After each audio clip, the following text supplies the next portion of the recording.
नवीनच अकाउंट चालू केला यूट्यूबचं, तरी सपोर्ट करा. कारण हे अकाउंट असं आहे की ही फौजी माणसाचं अकाउंट आहे.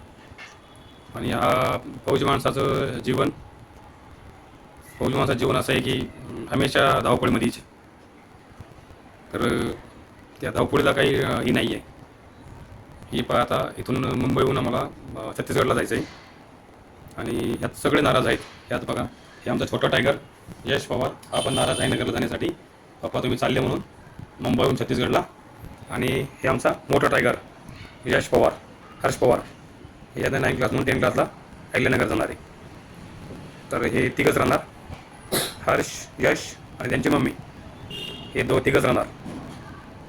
आणि सांगायचा उद्देश असा आहे की फौजी जिंदगीच अशी आहे. हे बा, सामान बांधून ठेवलं आहे.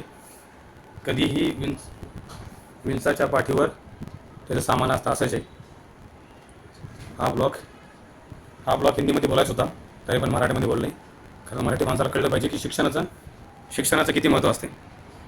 कारण 10वी-12वी करून माणूस फौजमध्ये जाते गरिबीतून. शिक्षण केलं माणूस कमीत कमी मोठा अफसर बनतं आहे, मोठे मोठे बिझनेस करतात, दिमाग लावून काही ना काही या जमान्यामध्ये काय काय करतात. त्यासाठी सांगायचे एकच उद्देश आहे की शिका आणि संघटित व्हा. डॉक्टर बाबासाहेब आंबेडकरांनी सांगितलेलं आहे, ते उद्देश पाळा. जय हिंद.